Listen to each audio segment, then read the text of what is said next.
Saint Pierre Chrysologue. La fête d'aujourd'hui, frères très chers, ne se confond pas avec les choses anciennes, ni ne conserve la chair de l'agneau pour le lendemain. Mais le passé, pourtant, communie avec le présent en une dévotion solennelle, et notre Pâque, au retour de la fête de Pâques, s'unit à l'ancienne et sèvre l'enfance par une nouvelle génération. Comme le dit l'apôtre, « Les choses anciennes sont passées, et voici que sont faites de nouvelles choses. » L'année du Seigneur se parfaite au cours des saisons, mais ne vieillit pas. Elle parcourt le même cycle tant qu'elle ne nous a pas amenés au jour de la rétribution. La solennité pascale d'aujourd'hui nous éloigne du lait qui nous a nourris, pour que, nous sustentant avec une nourriture plus solide, nous nous fortifions au point de devenir un homme parfait dans le Christ. Nous savons par le récit de la divine histoire que, quand Isaac a été sevré, Abraham a fait un grand banquet, et a mis toute la maisonnée en liesse. Si le rejeton de la vieillesse, si le fils unique de la stérile, a su émouvoir le cœur des parents et des serviteurs au point de les faire danser en rond et en chœur, au son des sitars et des tambourines qui jouaient de concert avec les psaltérions, à plus forte raison convient-il que nous exultions aujourd'hui en hymnes spirituels et en cantiques, quand la fécondité universelle de la Vierge est sevrée dans le germe. Anne, stérile comme Sarah, avec les larmes de ses prières, a arrosé l'aridité de son corps et de la nature tant qu'une longue période de sa vie lui daignait la postérité. Mais dès qu'il fut sevré, elle rendit à Dieu comme un don divin Samuel, qu'elle avait reçu de Dieu comme un don divin, et porta sa joie jusqu'à la plénitude de son expression en offrant des victimes sacrificielles pour sa libération. À plus forte raison nous faut-il immoler un sacrifice de louange, accomplir nos vœux, faire brûler l'encens de suavité, et avec toute la graisse des holocaustes, immoler des victimes à Dieu Père, quand la Vierge Mère présente au Père sur toute la terre des enfants nourris et sevrés, aussi nombreux qu'il y a d'étoiles, pour que soit accomplie cette prophétie, tu béniras le cycle annuel de ta bénignité, et la fécondité remplira tes champs. Que personne donc ne croie inutile cette fête du mystère de notre salut, ni ne s'imagine devoir coudre une nouvelle pièce d'étoffe sur un vieux vêtement, là où, à la nouveauté chrétienne, nous n'unissons rien de la vétusté judaïque, sachant, comme le dit l'apôtre, que le Christ nous a soumis la créature. Mais haussons la connaissance divine de la vertu céleste jusqu'à progresser sans cesse, pour que ceux qui viennent de naître soient imbus de ce qu'ils doivent faire, et pour que ceux qui sont nés auparavant apprennent quelle action de grâce ils doivent rendre à Dieu pour leur perfectionnement. Que ceux qui viennent de naître se suspendent au cou de notre mère l'Église, et avec une piété totale s'allaitent à ses mamelles. Et qu'avec leur tendre gosier, ils ingurgitent la nourriture de l'innocence. Que leur méditation les amène à étendre leurs bras pour l'œuvre sainte. Qu'ils s'efforcent de fortifier pour la course de la foi leurs pieds défaillants. Faut-il abandonner ceux qui sont déjà nourris, pour que ne les régisse pas la sollicitude du Père, la main du Père, la volonté du Père? Faut-il voir à ce qu'ils soient munis de la pensée de la Mère, de la foi de la Mère, pour qu'ils perçoivent et suivent non seulement les avis salutaires de la prudence humaine, mais divine?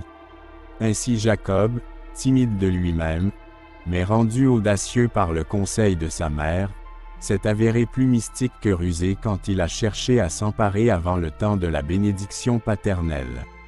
Il n'a pas menti en prétendant être l'aîné, car est premier celui qu'engendre la grâce céleste, non la nature mortelle. Sous une peau de bouc, c'est nous qu'il représentait, nous qui, exhortés par notre mère l'Église, nous revêtons du vêtement d'un corps mortifié pour mourir au péché, et pour que nous exhalions l'odeur du jus et de la fécondité des champs, grâce aux fruits continuels de nos confessions, jusqu'à ce que nous moquant, en vue de notre salut, de la cécité israélite, nous recevions la bénédiction paternelle dans le secret de notre foi, selon le dire de l'apôtre. L'aveuglement d'Israël a eu lieu jusqu'à ce qu'entre la plénitude des gentils. 74e sermon de Saint Pierre Chrysologue. Frères très chers, il arrive parfois que la fatigue des veilles et que l'épuisement qu'apporte le jeûne nous font taire, et nous contraignent à gagner le silence. Mais aujourd'hui, nous sommes de retour pour le sermon sur la résurrection du Seigneur. Si c'est une chose divine que le Christ soit né d'une vierge, combien plus divine encore est sa résurrection d'entre les morts. Que ce qui est divin ne soit donc pas reçu par une oreille humaine. Le soir du sabbat, comme le premier jour de la semaine commençait à poindre. Le soir du sabbat, le jour du siècle ne le connaît pas, le monde n'en a pas l'expérience. Le soir finit, mais le jour ne commence pas. Le soir en ténèbres, il n'éclaire pas, il ne se métamorphose pas en aurore, parce qu'il ignore la naissance de la lumière. Le soir, mère de la nuit, enfante le jour. La nuit bouleverse sa routine quand elle reconnaît son auteur. La nouveauté du mystère la fait briller de tous ses feux. Elle s'essouffle à servir le Créateur, non le temps. Le soir du sabbat, comme le premier jour de la semaine commençait à poindre. Marie-Madeleine et l'autre Marie vinrent visiter le sépulcre. La femme court tardivement au sépulcre pour recevoir le pardon, elle qui avait de bonne heure couru vers la faute. C'est le soir qu'elle cherche le Christ, celle qui reconnaissait avoir perdu Adam le matin. Marie vint et l'autre Marie voir le sépulcre, celle qui, au paradis, avait contracté le virus de la perfidie, se hâte d'aller chercher la foi au sépulcre. Elle entreprend de ravir la vie à la mort celle qui avait ravi la mort à la vie. Marie vint. Ce nom est celui de la mère du Christ.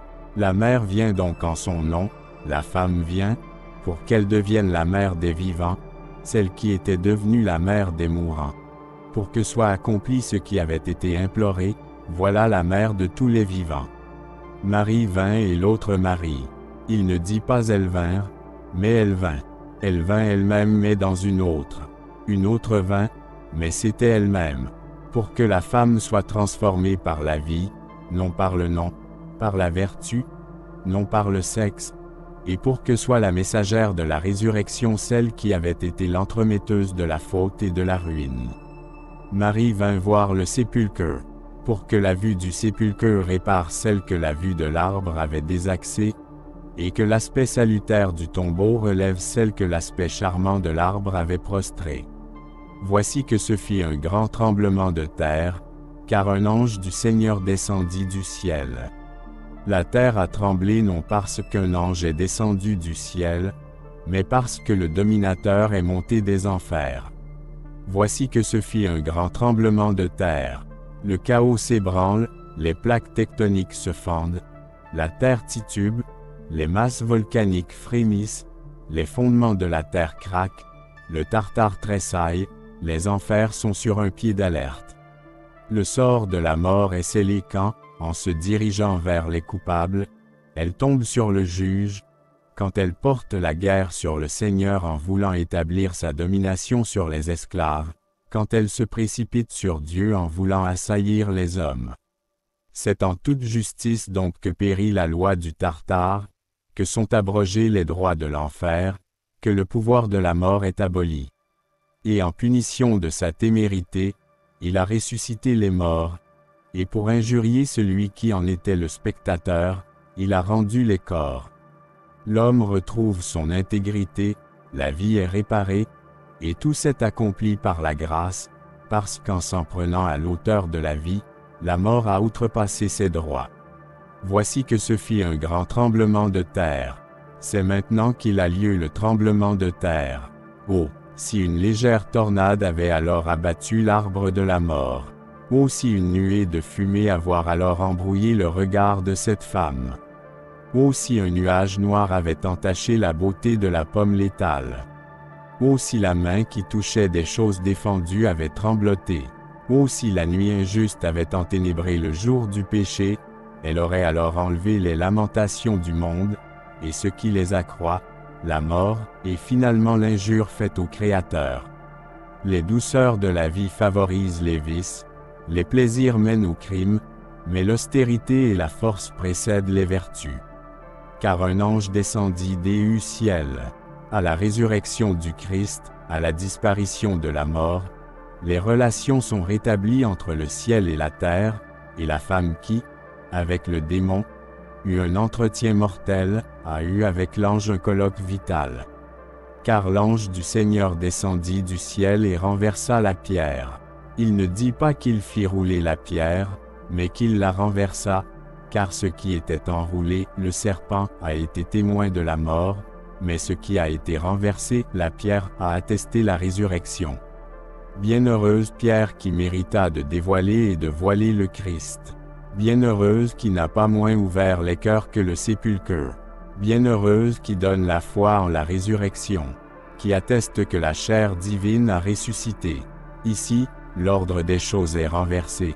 Ce n'est pas un mort que ce sépulcre dévore mais la mort. La maison de la mort devient la demeure de la vie, une nouvelle forme d'utérus conçoit un mort et enfante un vivant. Car l'ange du Seigneur descendit du ciel, et, s'avançant, il renversa la pierre, et s'assit sur elle.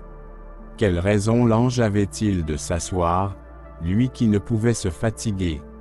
Mais il siégeait en tant que docteur de la foi, en tant que professeur de la résurrection.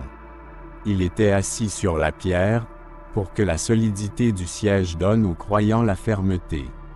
L'ange posait sur la pierre les fondements de la foi, sur laquelle le Christ allait fonder son Église.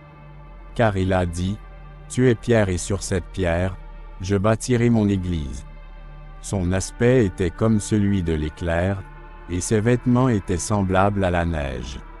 L'éclair ne suffit pas à l'ange, et quel besoin la nature céleste a-t-elle d'un vêtement?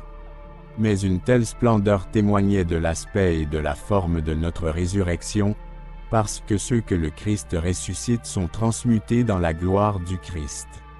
Les gardes tressaillirent d'effroi, et devinrent comme morts. Malheureux sont ceux que percute la peur de la mort quand la sécurité de la vie est rendue. Mais les ministres de la cruauté, les exécuteurs de la perfidie étrangère, comment pouvaient-ils avoir confiance dans le ciel? Ils investissaient le sépulcre, bloquaient la porte à la résurrection, et faisaient bonne garde pour que la vie ne puisse y entrer et que la mort ne puisse y périr. C'est avec raison que l'arrivée de l'ange les a frappés et jetés par terre. La mortalité misérable et toujours ennemie d'elle-même se débat pour ne pas ressusciter.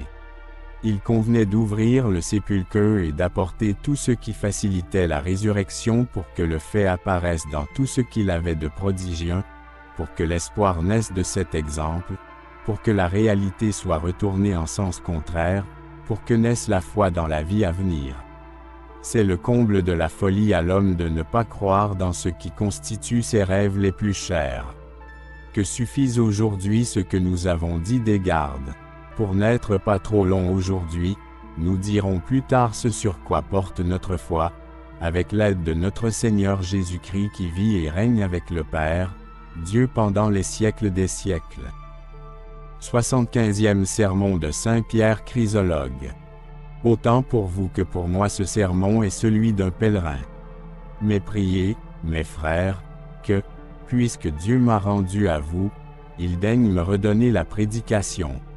Vous avez entendu l'évangéliste qui disait, « Le soir du sabbat, comme le premier jour de la semaine commençait à poindre. » Qu'est-ce que le gros bon peut bien comprendre ici?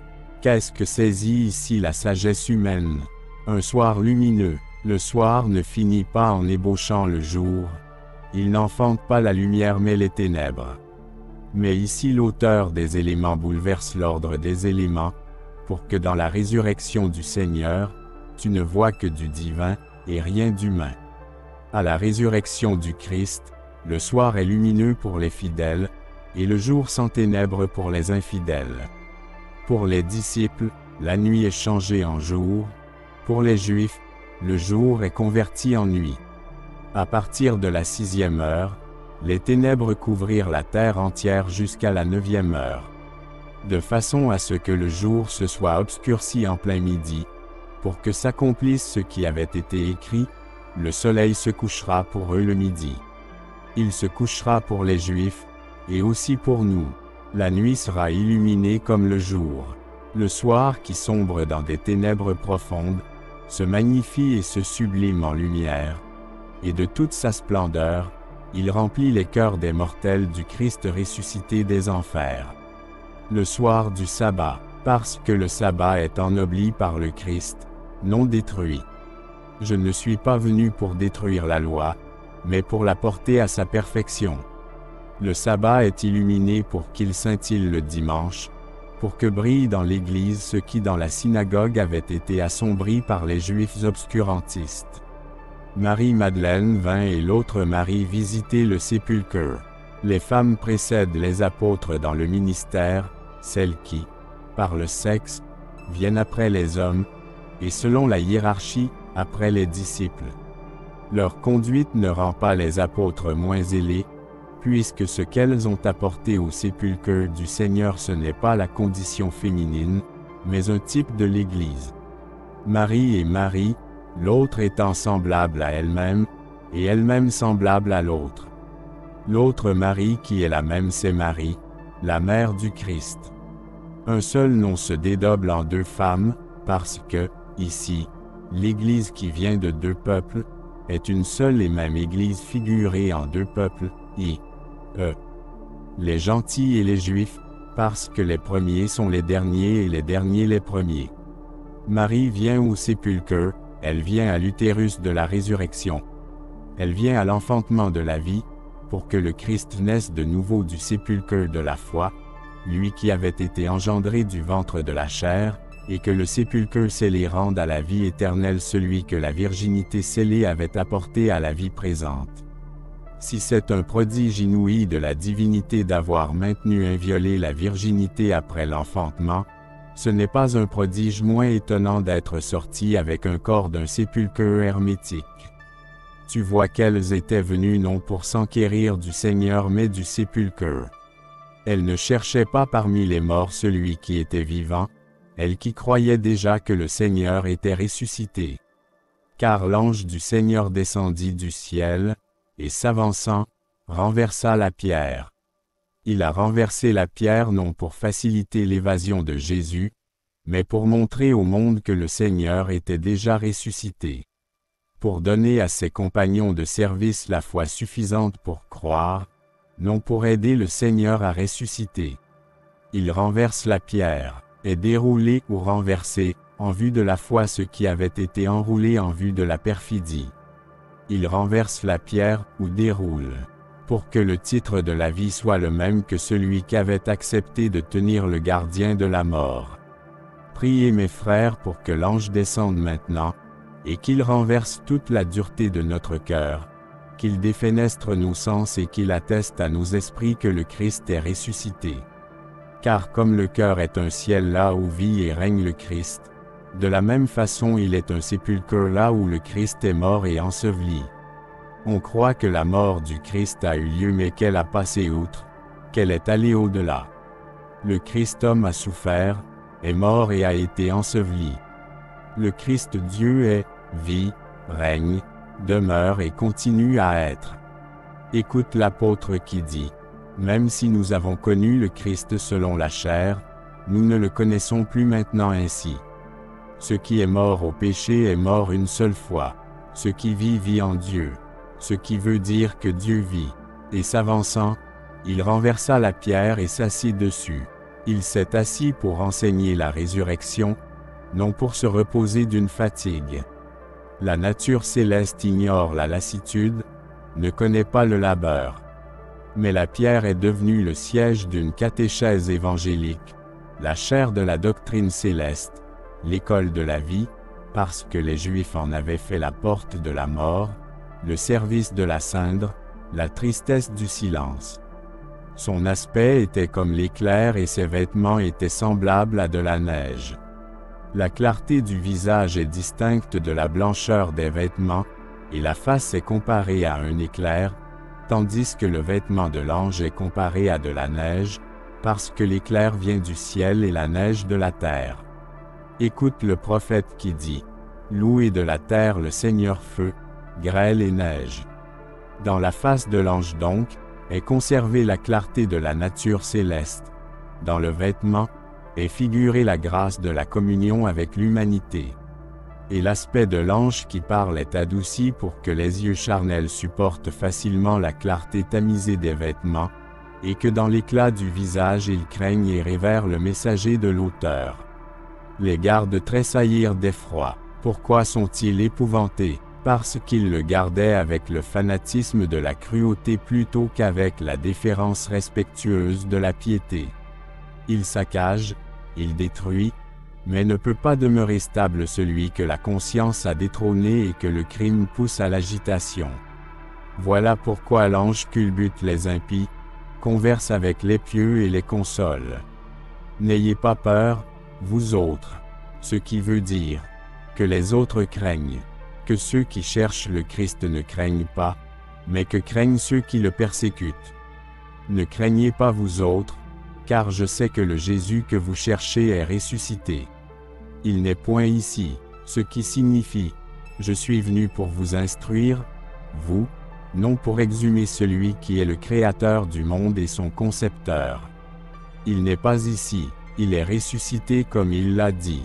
Vous voyez que l'ange était venu pour que le serviteur confirme par des faits ce que le Seigneur avait prédit en parole, et pour qu'il enseigne qu'il détient la clé de la vie et de la mort, celui qui avant sa mort, avait prédit sa résurrection. Car celui qui pouvait savoir savait aussi se mettre en garde contre la mort, mais celui qui pouvait vaincre a méprisé la défaite, parce que la gloire du ressuscité a enseveli l'ignominie du mourant. Nous traiterons de ce qui suit, mes frères, dans le sermon suivant, parce que la fatigue encore toute fraîche du voyage, que nous avons fait récemment, nous interdit de prolonger et de développer davantage ce sermon.